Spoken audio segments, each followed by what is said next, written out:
রাসূল সাল্লাল্লাহু আলাইহি সাল্লামের জন্ম আমাদের জন্য খুশনসিব, কারণ রসুল না আসলে আমরাই আসতাম না। রাসূল সাল্লাল্লাহু আলাইহি সাল্লামের জীবনী নিয়ে আলোচনা করা এইটাও সৌভাগ্যের বিষয়। রাসূল সাল্লাল্লাহু আলাইহি সাল্লামের উম্মত হওয়া এটাও সৌভাগ্যের বিষয়। রাসূল সাল্লাল্লাহু আলাইহি ওয়াসাল্লামের অনুকরণ করা এইটাও সৌভাগ্যের বিষয়। তো রবিউল আউয়াল মাস না, সারা বছরই রাসূল সাল্লাল্লাহু আলাইহি সাল্লামের জীবনী নিয়ে আলোচনা করা উচিত এবং বেশি আলোচনা হয় রবিউল আউয়াল মাসে, যেহেতু রাসূল সাল্লাল্লাহু আলাইহি সাল্লাম এই মাসেই জন্মগ্রহণ করেছিলেন। তো এই মাস 12 রবিউল আউয়ালে অথবা 8 রবিউল আউয়াল অথবা 9 রবিউল আউয়ালে, তো প্রসিদ্ধ হচ্ছে 12 রবিউল আউয়াল আর বিশুদ্ধ হচ্ছে 8 অথবা 9 বিশুদ্ধ। রাসূল সাল্লাল্লাহু আলাইহি সাল্লাম ওই তারিখে জন্মগ্রহণ করেছিলেন। তবে তারিখ নিয়ে মতনৈক্য থাকলেও দিন নিয়ে কোনো মতনৈক্য নেই, বার নিয়ে কোনো মতনৈক্য নেই। রাসূল সাল্লাল্লাহু আলাইহি সাল্লাম কী বারে জন্মগ্রহণ করেছিলেন? রাসূল সাল্লাল্লাহু আলাইহি সাল্লাম সোমবারে জন্মগ্রহণ করেছিলেন, এতে কারো কোনো দ্বিমত নেই, মতনৈক্য নেই। তো রাসূলের জন্ম ছিল এই পৃথিবীর জন্য সৌভাগ্যের বিষয়, আমাদের জন্য সৌভাগ্যের বিষয়। রসুলের জন্মকালীন সময়কে মিলাদ বলা হয়, আর জন্মের পর থেকে নিয়ে রসুলের মরণ পর্যন্ত এই সময়কে সিরাত বলা হয়। রসুল জন্মগ্রহণ করছেন, রসুল যখন মা আমিনার পেটে ছিলেন, তো পেট অন্যান্য সাধারণ মহিলাদের যেরকম একটু উঁচা থাকে, তো এরকম উঁচা দেখা যাইতো না, স্বাভাবিক দেখা যাইতো। অন্যান্য মহিলাদের পেটে বাচ্চা আসলে গর্ভকালীন সময়ে পেটে ব্যথা করে, বমি বমি ভাব লাগে, খাইতে মন চায় না, নানান ধরনের সমস্যা দেখা দেয়। কিন্তু মা আমিনার পেটে যখন রাসূল সাল্লাল্লাহু আলাইহি ওয়াসাল্লাম ছিলেন, এই ধরনের কোনো সমস্যা তার ছিল না। তো এগুলি তার মুজিজা। এখন রাসূল সাল্লাল্লাহু আলাইহি ওয়াসাল্লাম যখন জন্মগ্রহণ করলেন, তো রসুলের জন্মের সময় যে সমস্ত অলৌকিক ঘটনা ঘটেছে, পারস্যের বাদশার রাজদরবারের ইট খুলে পড়েছে, পারস্যের 1000 বছর ধরে প্রজ্বলিত আগুন নিভে গেছে, রাসূল সাল্লাল্লাহু আলাইহি ওয়াসাল্লাম খাতনা করা অবস্থায় আসছেন, আসার পরেই সেজদায় লুটিয়ে পড়ছেন, এই সব কিছুই হচ্ছে মিলাদ। এখন এগুলি আমাদের জীবনে কে কে গ্রহণ করতে পারবো? আমার সন্তান যে জন্ম নিবে বা তার সন্তান জন্ম নিবে, আমরা তো জন্ম নিছি, আমাদের তো চান্স বাদ। তো এখন আমাদের সন্তান যারা গর্ভে আছে, আমাদের স্ত্রীদের গর্ভে আছে, মেয়েদের গর্ভে আছে, তাদের কারোরই পক্ষে এগুলি পালন করা বা এরকম হবে এটা সম্ভব না। তাহলে রসুলের মিলাদ এটা আলোচনা করা সম্ভব, কিন্তু আমল করা সম্ভব না। আর আমার স্ত্রীর পেটে বাচ্চা আসবে, তার ব্যথা লাগবে না, এরকম হবে না। সে জন্মগ্রহণ করবে, খাতনা হয়ে সে জন্মগ্রহণ করবে, এরকম হবে না। সে জন্মগ্রহণ করেই সে সেজদায় লুটিয়ে পড়বে, এরকম হবে না। তো এটা রসুলের জন্মকালীন যেই সমস্ত ঘটনা, এগুলি কোনোটাই আমাদের জন্য আমলযোগ্য না, তবে অবশ্যই আলোচনাযোগ্য। আর রসুলের জন্ম থেকে নিয়ে মৃত্যু পর্যন্ত এই পুরাটাই আলোচনাযোগ্য এবং আমলযোগ্য, এবং এইটাই করতে হবে। আর এটাকেই বলা হয় সিরাতুন নবী। এই জন্যে কোনোটাই বাদ দেওয়া যাবে না যে মিলাদুন নবী গ্রহণ করো, সিরাতুন নবীকে নাউজুবিল্লাহ লাথি মারো, এই ধরনের উল্টাপাল্টা কথা তারা বলে। যে তাদের টার্গেট একটাই, যে শুধু মিলাদুন নবী। এই বিষয়ে ব্যাপক আলোচনা হয়েছে গত সপ্তাহে, যে আসলে মিলাদের মধ্যে এতটুকু যেটা আলোচনাযোগ্য, গ্রহণ করার কিছু নাই, আমল করার কিছু নাই। আর সিরাতুন নবী সেটা পুরাটাই আমলযোগ্য। যেই সিরাতের মধ্যে চারিত্রিক বৈশিষ্ট্য আছে, যেই সিরাতের মধ্যে নামাজ আছে, যেই সিরাতের মধ্যে রোজা আছে, সিরাতের মধ্যে হজ আছে, জাকাত আছে, যুদ্ধ আছে, জেহাদ আছে, ইসলামের জন্য রক্ত দেওয়া আছে, দাঁত ভাঙ্গা আছে, এবং নিজের চরিত্র কিভাবে ঠিক রাখতে হবে, চারিত্রিক বৈশিষ্ট্যসমূহ আছে, মানুষের সাথে ভালো আচরণ আছে, মক্কি জীবন থেকে নিয়ে একদম মাদানী জীবন পর্যন্ত, রসুলের মরণ পর্যন্ত, এই পুরাটাই হচ্ছে রসুলের সিরাত। আর এই সিরাতকেই গ্রহণ করতে হবে। মিলাদ গ্রহণ করলে সহজ। মিলাদে যুদ্ধ জেহাদ নাই, সাদাকা নাই, মিলাদে নামাজ রোজা নাই, হজ জাকাত নাই। তো এখন আপনি একটু মেপে দেখেন যে কারা মিলাদ মানে আর কারা মিলাদ মানে না। কারা সিরাত মানে আর কারা সিরাত মানে না। যারা মিলাদ মানে এরা এই যে আগামীকাল শনিবার ঈদে মিলাদুন্নবী উদযাপন করবে আর বলবে সকল ঈদের শ্রেষ্ঠ ঈদ ঈদে মিলাদুন্নবী। অথচ ইসলামী ঈদ দুইটাই, ঈদুল ফিতর ঈদুল আজহা, এই দুইটাই ঈদ। আর তারা নতুন ঈদ বানাইছে এবং সেখানে হালুয়া, খিচুড়ি, জিলাপি যেগুলি খাবে আর র্যালি বের করবে, জশ্নে জুলুস করবে, বা সারা বছর আর কোনো কিছুর দরকার নাই। রাসূল সাল্লাল্লাহু আলাইহি সাল্লামকে কটাক্ষ করলে তাদেরকে লাইট দিয়েও খুঁজে পাওয়া যায় না। রসুলের নামে ব্যঙ্গাত্মক করলে তখন তাদেরকে খুঁজে পাওয়া যায় না। নাস্তিকরা 13 সালে যা শুরু করেছিল রসুলের ব্যাপারে, সেই জায়গাতে তাদেরকে খুঁজে পাওয়া যায় নাই, বরং যারা সিরাতুন নবী উদযাপন করে তাদেরকেই শাপলা চত্বরে রক্ত দিতে দেখা গিয়েছে, ওদেরকে পাওয়া যায় না। এবং বিভিন্ন সময়ে যত জায়গাতে রক্ত দেওয়ার প্রয়োজন হয়, রাস্তায় নামতে হবে, সেই জায়গাগুলিতে তাদেরকে খুঁজে পাওয়া যায় না। যারা সিরাতুন নবী উদযাপন করে তাদেরকেই খুঁজে পাওয়া যায়। বোঝা গেল এরাই হচ্ছে আসল আশেকে রাসূল, আর তারা হচ্ছে ভুয়া আশেকে রাসূল। এই জন্য মিলাদুন্নবী মানব আলোচনার বিষয়, কিন্তু পালনযোগ্য না। আর সিরাতুন্নবী আলোচনার বিষয় এবং আমলযোগ্য বিষয়। রাসূল সাল্লাল্লাহু আলাইহি ওয়াসাল্লাম ছিলেন শ্রেষ্ঠ মানব, তার শ্রেষ্ঠত্বের শেষ নাই। নবীদের মধ্যেও শ্রেষ্ঠ, সকল দিক দিয়ে তিনি শ্রেষ্ঠ। রাসূল সাল্লাল্লাহু আলাইহি ওয়াসাল্লাম বলছেন, আমার নাম হচ্ছে মুহাম্মদ, মানে প্রশংসিত। নামটাই কেমন রাখছেন? প্রশংসা। আর আল্লাহ তাআলা কোরআনের শুরুতেই বলছেন আলহামদুলিল্লাহ, সমস্ত প্রশংসা আমি আল্লাহর জন্য। তাই আল্লাহ তাআলা শুরুতেই বলছেন আমার প্রশংসা করো। কয়বার করতে হবে? দিনের মধ্যে 5 বার তো ফরজ, কিন্তু প্রত্যেক রাকাতে করতে হবে। তাহলে এবং সেজদায় যায় করতে হবে, রুকুতে গিয়ে করতে হবে, সেজদা থেকে উঠে করতে হবে, সব জায়গাতে আমার প্রশংসা করতে হবে। আর আল্লাহ তাআলা বলছেন আমার প্রশংসা যেখানেই হবে আমার রসুলেরও প্রশংসা সেখানেই হবে। আমি আমার রসুলকে বাদ দেই নেই। ওয়ারফা'না লাকা যিকরাক, আমি আপনার মানকে, সম্মানকে, মর্যাদাকে উপরে উঠাবো, সমন্বিত করব। ওয়ারফা'না লাকা যিকরাক, যেখানেই আমার নাম সেখানেই আপনার নাম। আজানের মধ্যে আল্লাহর নাম, সাথে সাথে রসুলের নাম। আত্তাহিয়াতুর মধ্যে আল্লাহর প্রশংসা, এরপরেই নবীজিকে সালাম দেওয়া। সব জায়গাতেই আল্লাহর সাথে রসুলের সম্পর্ক, সব জায়গাতেই আল্লাহর নামের সাথে রসুলের নাম। রসুল বলছেন আমার নাম মুহাম্মদ, মানে প্রশংসিত, আমি সকলের কাছেই প্রশংসিত। এরপরে আরেক নাম হচ্ছে আহমদ, এরপরে আরেক নাম হচ্ছে মাহি। মাহি মানে ধ্বংসকারী। রাসূল সাল্লাল্লাহু আলাইহি ওয়াসাল্লাম বলছেন আমি পৃথিবীর সমস্ত কুফুরকে ধ্বংস করব, এজন্য আমার নাম মাহি, আমি সকল কুফুরকে ধ্বংস করে ফেলব। আমার অপর নাম হাসের। হাসের অর্থ হচ্ছে যিনি সর্বপ্রথম উপস্থিত হবেন, যাকে সকলের সামনে উপস্থিত করা হবে। হাসরের মাঠে সর্বপ্রথম রসুলকে উপস্থিত করা হবে, এই জন্য হাজির, হাসের তার নাম। এরপরে আরেক নাম হচ্ছে আমার নাম আকিব। আকিব মানে হচ্ছে সকলের পরে গমনকারী, অর্থাৎ সমস্ত রসুলের পরে আমার আগমন ঘটবে, আমার আগমনের পরে আর কোন রসুলের আগমন ঘটবে না। আনা খাতামুন নবিয়্যিন লা নবিয়্যা বাদি, আমি শেষ রসুল, আমার পরে আর কোন নবী রসুল আসবে না। আসবে? কাদিয়ানীরা যে দাবি করে তারা মিথ্যা দাবিদার, এই জন্যই তারা কাফের। যারা কাদিয়ানীদেরকে কাফের বলবে না তারাও কাফের। কাদিয়ানীরা কাফের কি কাফের না এটা নিয়ে যারা সন্দেহ করবে তারাও কাফের। এই জন্য বলতে হবে কাদিয়ানীরা কাফের। কেন? রসুলকে শেষ নবী মানে না, রসুলকে শেষ নবী মানতে হবে, তিনিই শেষ, এরপরে আর কোনো রসুল আসবেন না। এরপরে রসুলের বংশ, সর্বোচ্চ বংশে রসুল জন্মগ্রহণ করেছিলেন, তার বংশ হচ্ছে সর্বোচ্চ বংশ। আল্লাহ তাআলা বলছেন ইয়া আইয়ুহান নাস ইন্না খালাকনাকুম মিন যাকারিন ওয়া উনসা ওয়া জাআলনাকুম শুউবান ওয়া ক্বাবাইলা লিতাআরাফু, নিশ্চয় আমি মানুষকে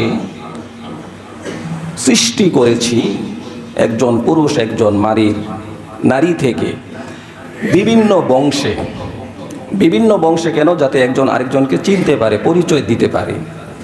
তো রাসূল সাল্লাল্লাহু আলাইহি ওয়াসাল্লামকে আমি জন্ম দিয়েছি শ্রেষ্ঠতম একটা বংশে, বংশ ভালো।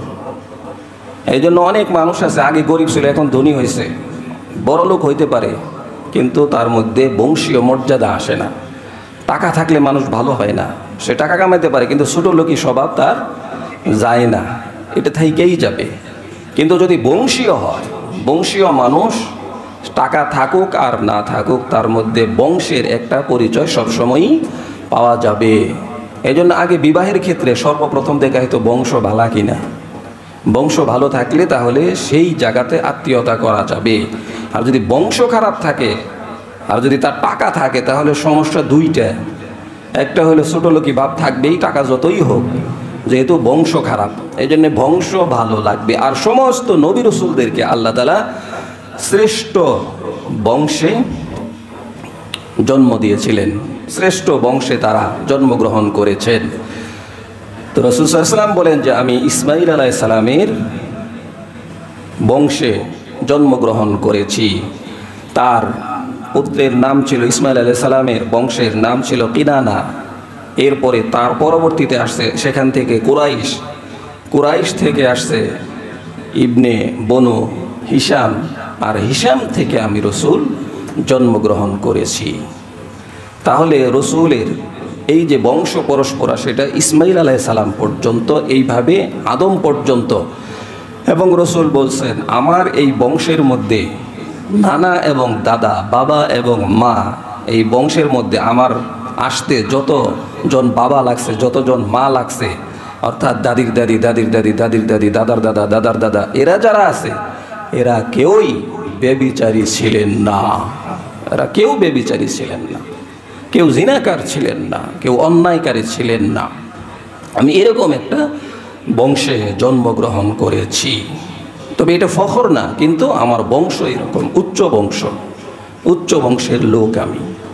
তো রাসূল সাল্লাল্লাহু আলাইহি ওয়াসাল্লাম দুনিয়াতেও এরকম শ্রেষ্ঠ এবং আখিরাতেও শ্রেষ্ঠ থাকবেন।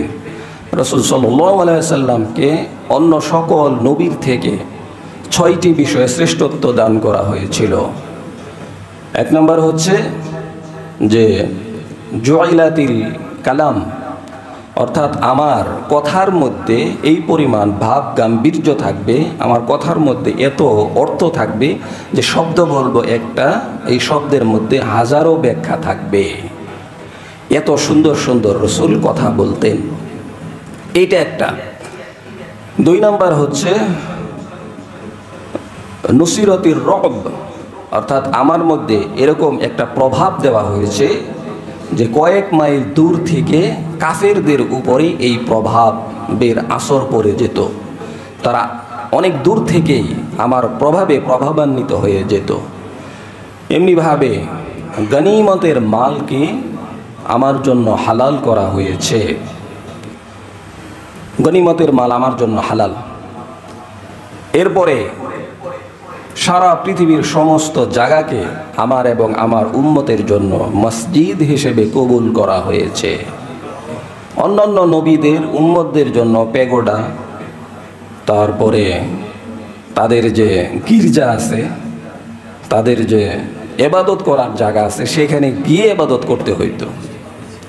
কিন্তু আমার আপনার জন্য মসজিদে এসে নামাজ পড়তে হবে, অন্য জায়গায় নামাজ পড়লে নামাজ হবে না এরকম না, মসজিদে তো আসতেই হবে, অন্য জায়গার থেকে উত্তম।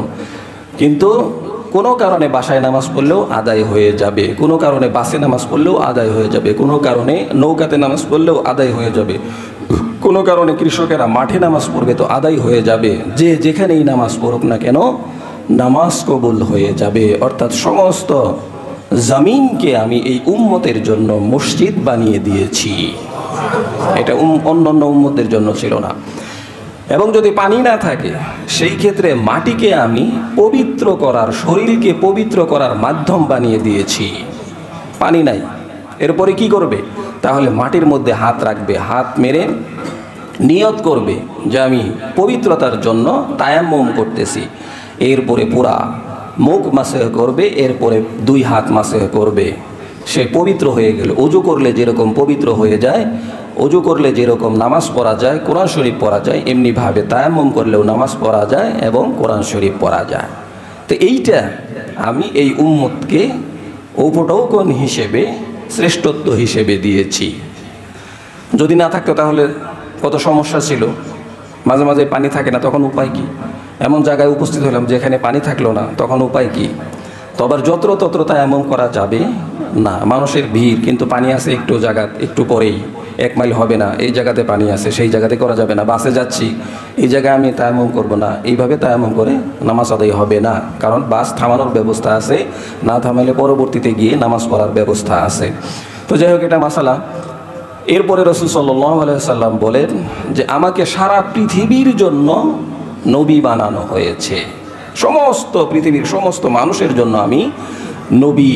অন্যান্য নবীরা ছিলেন গোত্রীয় নবী, অন্যান্য নবীরা ছিলেন দেশীয় নবী, অন্যান্য নবীরা ছিলেন এলাকা ভিত্তিক নবী, আর আমি নবী সারা পৃথিবীবাসীর জন্য নবী।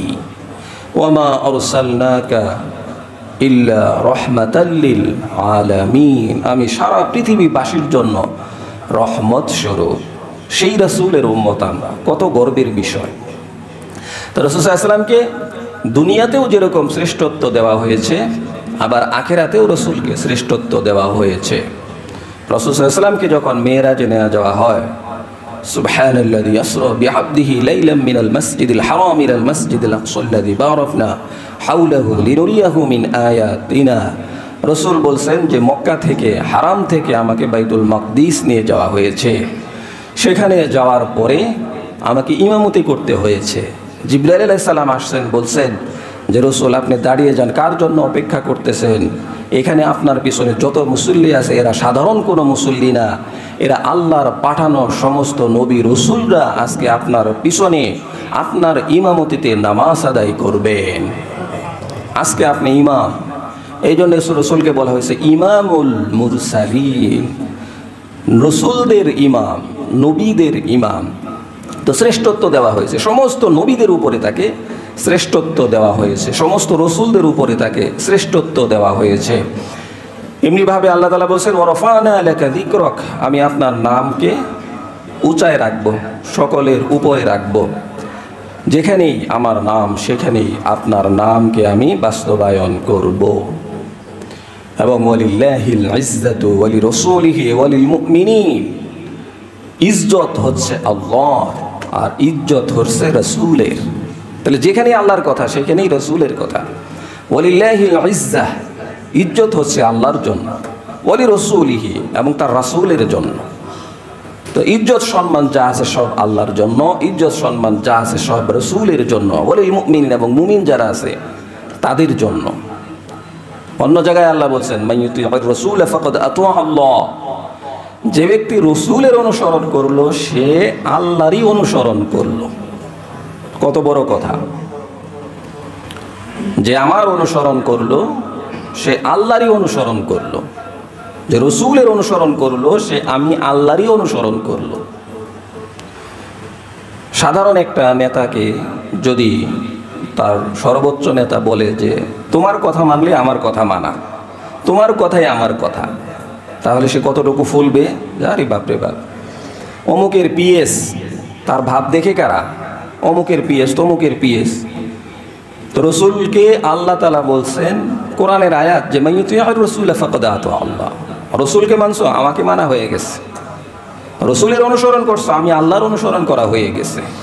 কুল ইন কুনতুম তুহিব্বুনাল্লাহ ফাত্তাবিউনি ইউহিব্বুকুমুল্লাহ ويغفر لكم ذنوبكم والله غفور رحيم قل إن كنتم تحبون الله, তোমরা যদি আমি আল্লাহর ভালোবাসা পেতে চাও, কুনতুম তুহিব্বুনাল্লাহ ফাত্তাবিউনি ইউহিব্বুকুমুল্লাহ, তাহলে আমি রসুলের অনুসরণ করো। তাহলে আল্লাহর ভালোবাসা পেতে চাইলে কি করতে হবে? রসুলের অনুসরণ করতে হবে। বড় নেতার ভালোবাসা চাইতে হইলে ওয়ার্ডের যে নেতা আছে তার অনুসরণ করতে হবে। তাহলে ওয়ার্ডের নেতা কি খুশি হবে? কত বড় মর্যাদা দিলেন তাকে। তো আল্লাহ তাআলা বলছেন আমার ভালোবাসা চাও, আমি আল্লাহর ভালোবাসা চাও, তাহলে রসুলের অনুসরণ করো, আর কিছু লাগবে না। রসুলের অনুসরণ করো, অনুকরণ করো। রসুল কেমনে মাথার চুল কাটছে, রসুলের চুলের সিস্টেম কি ছিল, রসুলের তাকানো কেমন ছিল, রসুলের কথা বলার ভঙ্গি কেমন ছিল, রসুলের চাহনি কেমন ছিল, রসুল কিভাবে কথা বলতেন, রসুল কিভাবে সালাম দিতেন, রসুল কিভাবে মুসাফা করতেন, রসুল কিভাবে মানুষের সাথে আচরণ করতেন, রসুল কিভাবে নামাজ পড়তেন, রসুল কিভাবে যা কিছু করেছেন সব কিছুই হচ্ছে অনুসরণীয় এবং অনুকরণীয়। এজন্যই আল্লাহ বলছেন রসুলের অনুসরণ করো। কুল ইন কুনতুম তুহিব্বুনাল্লাহ ফাত্তাবিউনি ইউহিব্বুকুমুল্লাহ ওয়া ইয়াগফির লাকুম যুনুবাকুম আল্লাহু গফুরুর রহিম। আল্লাহ বলছেন আমার ভালোবাসা পাইতে চাইলে বেশি কিছু করতে হবে না, আমি আমার রসুলের অনুসরণ আর অনুকরণ করো, তাহলে আমি আল্লাহর ভালোবাসা পেয়ে যাবে। আর কি করব, তুমি যে গুনাহ করেছো সেই গুনাহকে আমি আল্লাহ মাফ করে দিব। তাহলে রসুলের অনুসরণ অনুকরণ করলেই গুনাহও মাফ। তো মান ইউতিউর রাসূলা ফাকাদ আতা আল্লাহ, আল্লাহর অনুসরণ করতে চাইলে রসুলের অনুসরণ করো। এইভাবে আল্লাহ তাআলা রসুলকে ইজ্জত সম্মান দিয়েছেন। আমরা তো চিনলাম না রসুলকে, নবীকে, নবীজিকে চিনলাম না।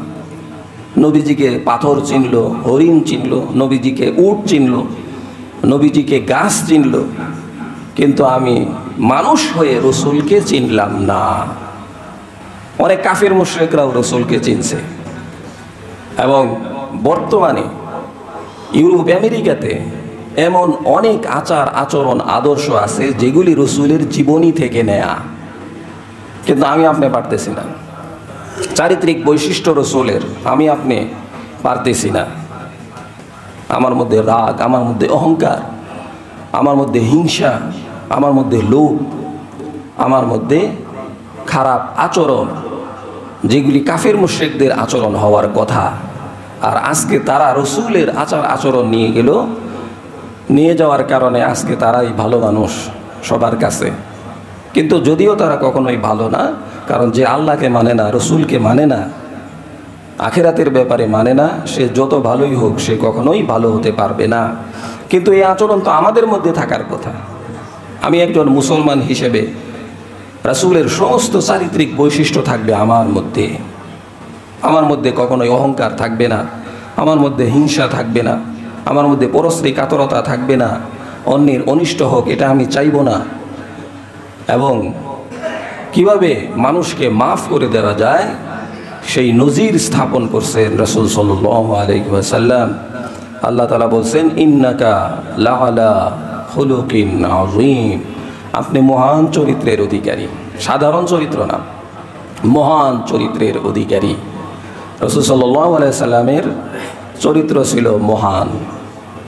রাসূল সাল্লাল্লাহু আলাইহি সাল্লাম বলছেন বুইসতু লিউতাম্মিমা মাকারিমাল আখলাক, আমি সুন্দর উত্তম চরিত্রকে পূর্ণতা দেওয়ার জন্যই পৃথিবীতে আসছি। রাসূলের চরিত্র যদি এত সুন্দর না হতো তাহলে আমরা সুন্দর চরিত্র পেতাম না। মানুষ জানতো কিভাবে সুন্দর চরিত্র? রাসূল না জানাইছে। এর আগে তো মানুষ জানতো না সুন্দর চরিত্র কাকে বলে, মহান চরিত্র কাকে বলে, ভালো চরিত্র কাকে বলে। রাসূলের আদর্শের কারণে না মানুষ জানতে পারছে যে হ্যাঁ সুন্দর চরিত্র এইটাকে বলে। আজকে আমরা যাদের অনুসরণ করি তারা কেউই সুন্দর চরিত্রের অনুসারী না।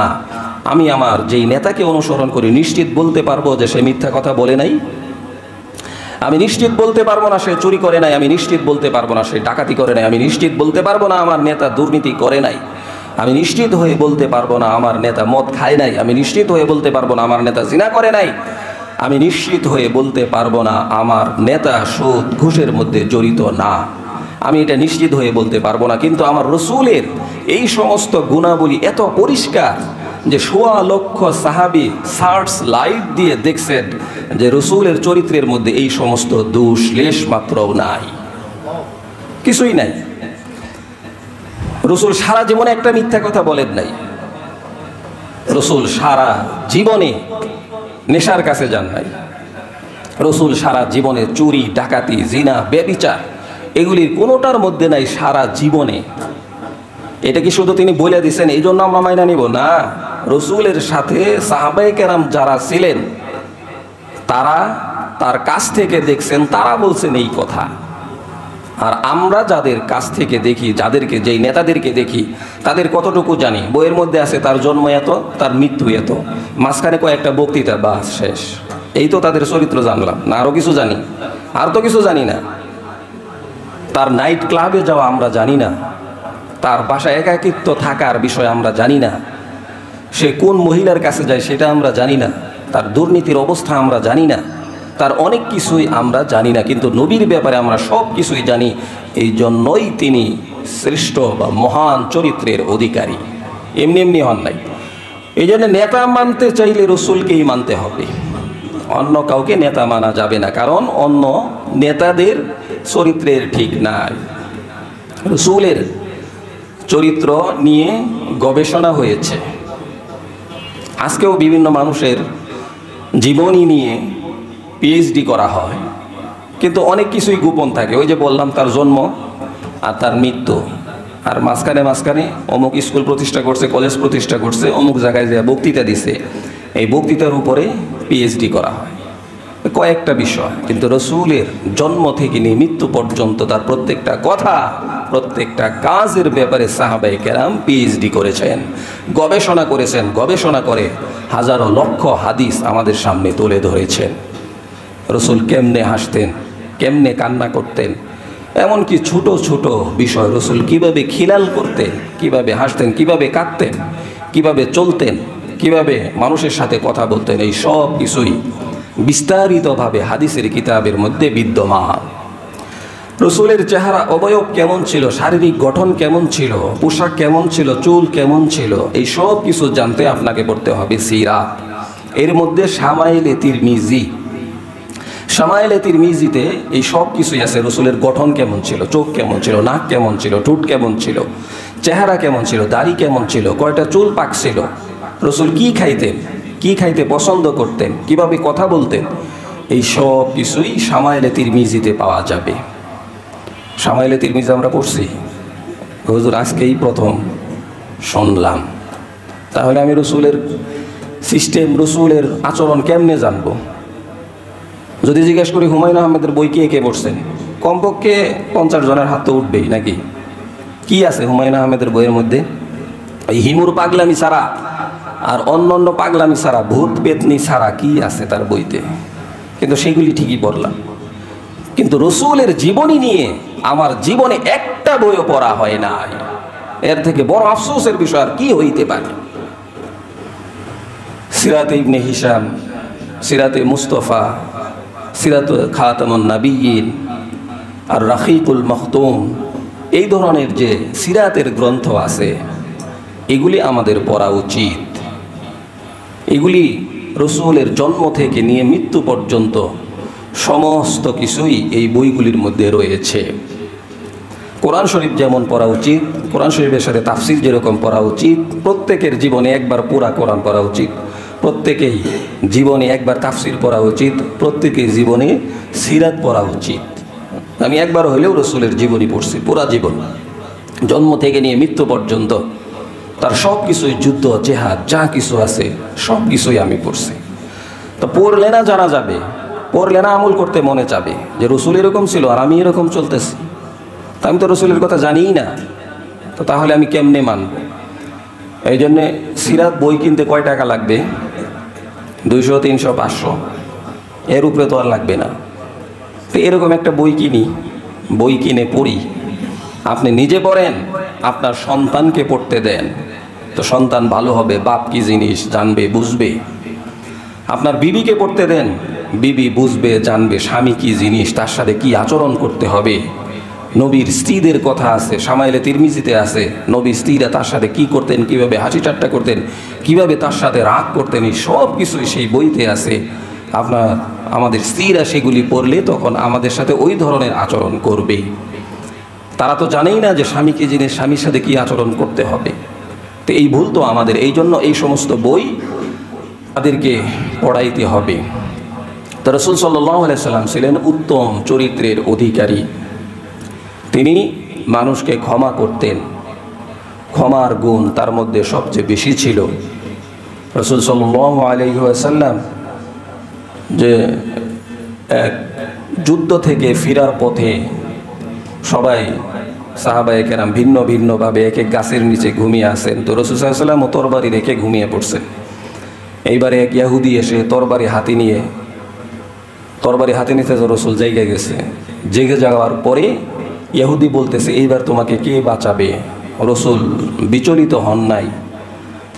রাসূল বলছেন যে আমার আল্লাহই আমাকে বাঁচাবে। ওই যে বলছিলাম নুসিরত বীর রব, রাসূল সাল্লাল্লাহু আলাইহি ওয়াসাল্লামের চেহারার মধ্যে রব প্রভাব দেওয়া হয়েছিল, এমন প্রভাব যে কাফের মুশরিকরা ভয় পেয়ে যেত। তো যখন বলছেন আমার আল্লাহ আমাকে বাঁচাবে, সাথে সাথে ইহুদির হাত থেকে তরবারি পড়ে গেছে। এইবার রাসূল তরবারি হাতে উঠায় বলছেন এইবার তোরে কে বাঁচাবে? তো রাসূল বলছেন আমি তোমাকে মাফ করে দিলাম। তরবারি আমার হাতে, তোমাকে আমি যা ইচ্ছা তাই করতে পারি, কিন্তু আমি তোমাকে কিছুই করব না, আমি তোমাকে মাফ করে দিলাম। আর আমরা হইলে কি করতাম?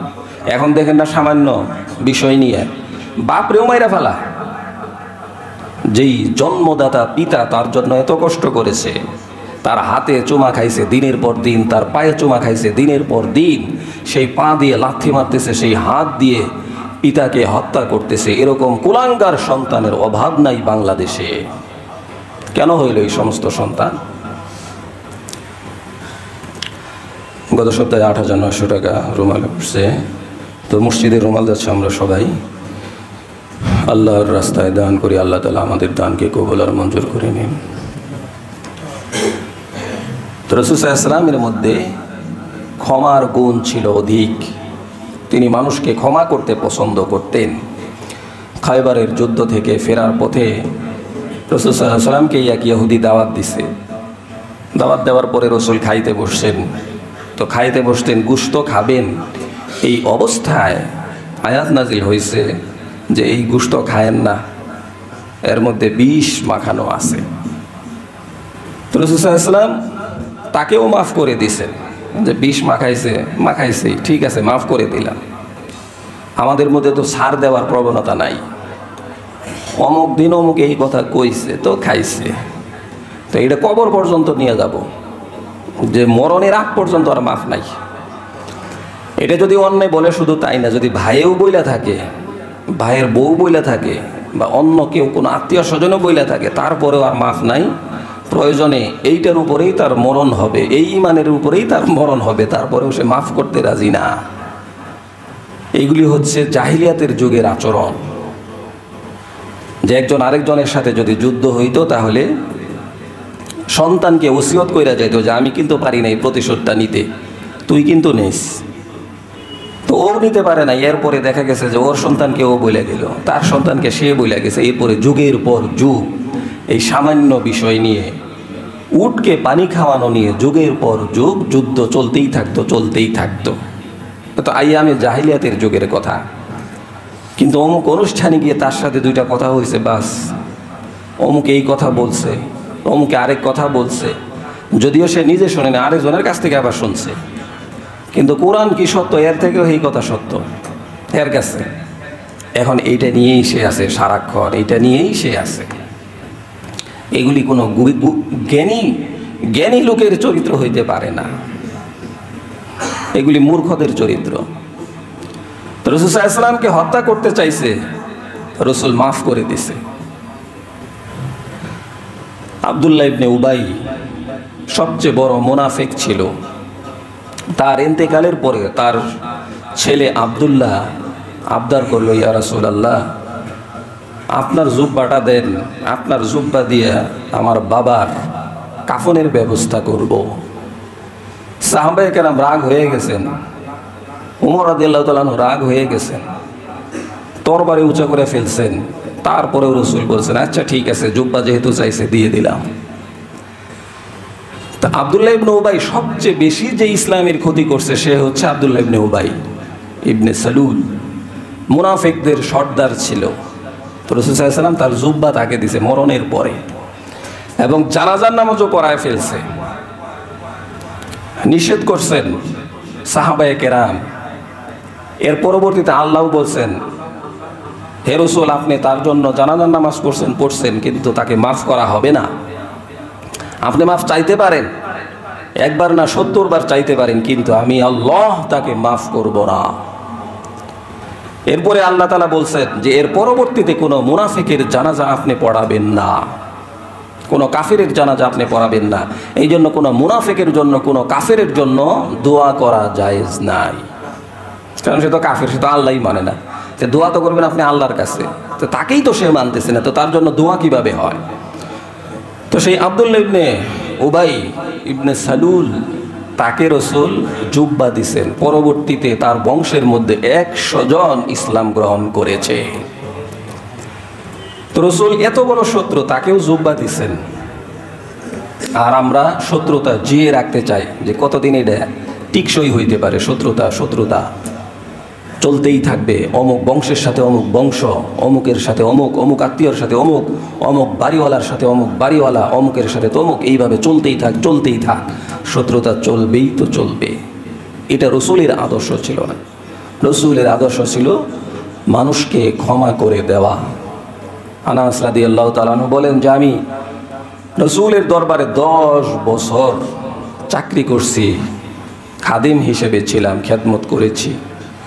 এই 10 বছরের মধ্যে নবীজি একদিনও বলেন নাই হে আনাস এটা কেন করেছো, এটা কেন করো নাই, এটা বলেন নাই রাসূল। কেমন চরিত্রের মানুষ ছিলেন। আর আজকে তো আমরা চাকর বাকরকে মানুষই মনে করি না। সে কি মানুষ? আমি যেরকম জামা পরবে সে সেরকম পরবে, আমি যেরকম খাবো সেরকম সে খাবে। তাদেরকে এরকম মনে করি যে তারটা সবসময় নিচা হইতে হবে, নিচু হইতে হবে, অমুকে সবসময় নিচু থাকবে। এই মন মানসিকতা কেন? রাসূল সাল্লাল্লাহু আলাইহি ওয়াসাল্লাম তার খাদেমকে এত ভালোবাসছেন যে খাদেম এগুলি বলছে। রাসূল মরণের সময় বলছেন কি, 2টা কথা বলছেন, সালাত সালাত সালাত। আর বলছেন তোমাদের চাকর বাকর যারা আছে, গরিব যারা আছে, এদের পাওনা তাদেরকে পরিশোধ করে দাও। তাহলে রাসূল মরণের সময় 2টা কথা বলছেন। একটা হচ্ছে হুকুল্লাহ, হকুল্লাহ, নামাজ হচ্ছে হকুল্লাহ, আল্লাহর জিম্মাদারিত্ব, এটা আল্লাহর জন্য। আর হকুল ইবাদ যেটা হচ্ছে বান্দার অধিকার, পাওনা দাওনা, এটা হচ্ছে বান্দার অধিকার। তো রাসূল মরণের সময় বান্দার অধিকারের কথাও বলছেন, মানব অধিকারের কথাও বলছেন, আবার আল্লাহর অধিকারের কথাও বলছেন। তো রাসূল এত চারিত্রিক বৈশিষ্ট্যের অধিকারী ছিলেন।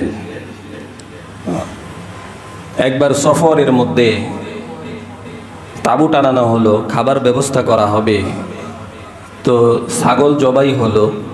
তো এক একজনকে রাসূল সাল্লাল্লাহু আলাইহি ওয়াসাল্লাম এক এক কাজের জন্য নির্দেশ দিয়ে দিলেন, তুমি এটা করো, তুমি ওটা করো, তুমি চাউল ধোও, তুমি গোশত ধৌত করো, তুমি এটা করো। তো রাসূল বলছেন আমি লাকড়ি কোরানোর দায়িত্ব নিয়ে নিলাম। লাকড়ি কোরানোর দায়িত্ব কি কম মানের না বেশি মানের? কম মানের। আমি গোশত ধৌত করি, কিসের আবার গোশত ধৌত? নেতা কি এরকম হবে? নেতা বলবে চেয়ার ফিট কর, তোরা কে কি করছ আমি দেখতেছি, আর তোরা এটা কর। আর রাসূল বলছেন যে আমি গোশত ধুবো না, আমি চাউল ধৌত করবো, তাও না, আমি লাকড়ি কোরাবো।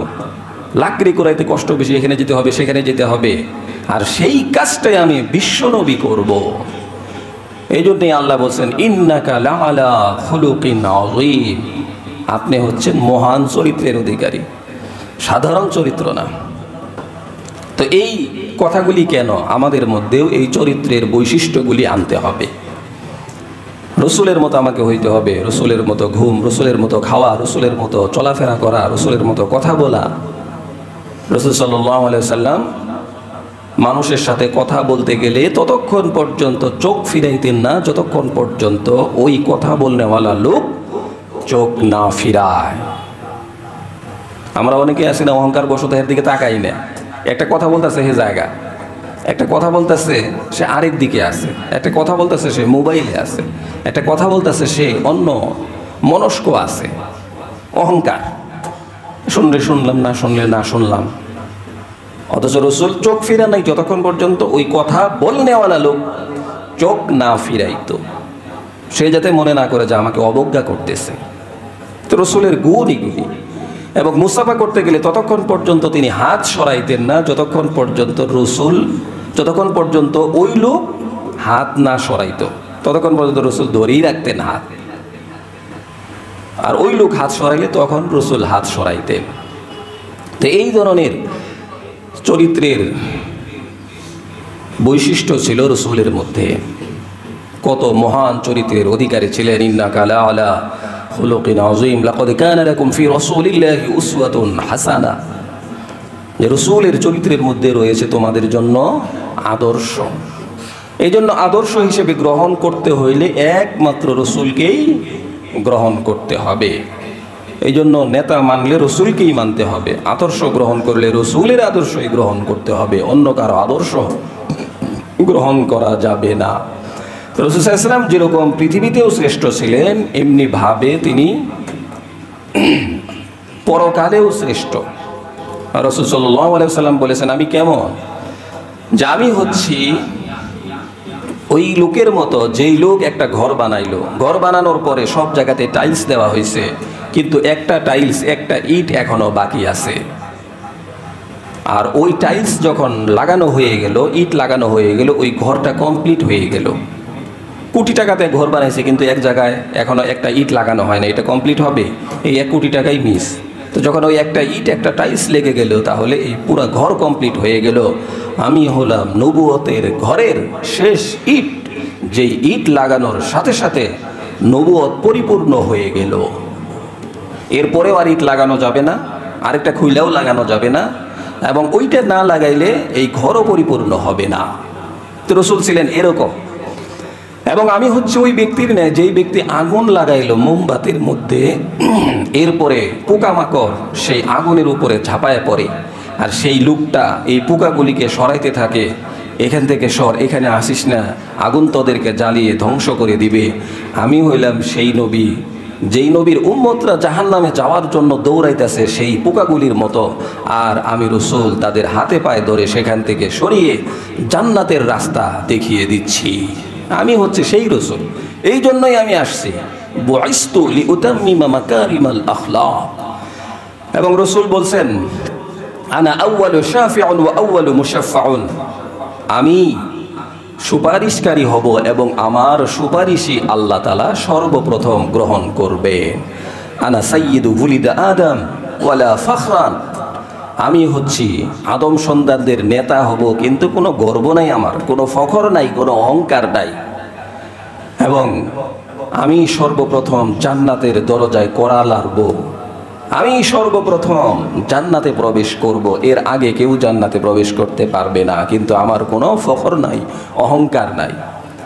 এবং আমাকে হামদের পতাকা দেওয়া হবে, প্রশংসার পতাকা আমার হাতে থাকবে, এবং আমাকে সেজদা করার অনুমতি দেওয়া হবে, এবং বলা হবে, হে রাসূল, আজকে আপনি মাথা উঠান, আজকে আপনার কান্নার দিন নয়, আজকে আপনি আপনার উম্মতদেরকে নিয়ে জান্নাতে যাবেন। আজকে হচ্ছে সেই দিন, আপনি সুপারিশ করতে থাকবেন, সুপারিশ করতে থাকেন, যতজনকে আপনি সুপারিশ করবেন তাদের সকলের সুপারিশ আমি আল্লাহ কবুল করে নিব। সুপারিশ কাদেরকে করবেন? যারা ফজরের নামাজ না পড়ে ঘুমায় থাকবে, তাই তো, নামাজ টামাজ পড়বে না, এদেরকেই তো সুপারিশ করবেন নাকি? তো এত এত উম্মতদের মধ্যে আমার উম্মত আমি কিভাবে চিনবো? সাহাবায়ে কেরাম জিজ্ঞেস করছেন, আপনি কেমনে চিনবেন আমাদেরকে? তো রাসূল বলছেন, যারা নামাজ পড়ছে কপালে দাগ থাকবে, হাত পা গুলি উজ্জ্বল হয়ে থাকবে, আর আমি এদেরকে দেখে দেখে সুপারিশ করে জান্নাতে নিয়ে যাব। এই জন্য জান্নাতে যাইছিল, নামাজের দরকার আছে না নাই? নাকি নামাজ ছাড়াও জান্নাতে যাওয়া যায়? যায়। সে যত ভালো মানুষই হোক, মানে যত ভালো মানুষই হোক, অনেক কিছু করে, হাসপাতাল করছে, অমুক করছে, তমুক করছে, অনেক কিছু করছে, কিন্তু নামাজ পড়ে না, সে কেমনি জান্নাতে যাবে? এটা তো আল্লাহর মহান হুকুম। তো এই জন্য আমরা রাসূলের অনুসরণ অনুকরণ করব, রাসূলের আদর্শকে গ্রহণ করব। আর ঈদে মিলাদুন্নবী মানব, ঈদে মিলাদুন্নবীর আলোচনা করব, কিন্তু অনুসরণীয় অনুকরণীয় হচ্ছে সিরাতুন নবী। শুধুমাত্র ঈদ উদযাপন করেই শেষ, আর কোনো কাজ নাই, এরকম যাতে না হয়। রাসূলের পুরা জীবনের অনুসরণ অনুকরণ করতে হবে। আল্লাহ তাআলা আমাদের সকলকে এই কথাগুলির উপর আমল করবার তৌফিক দান করুন।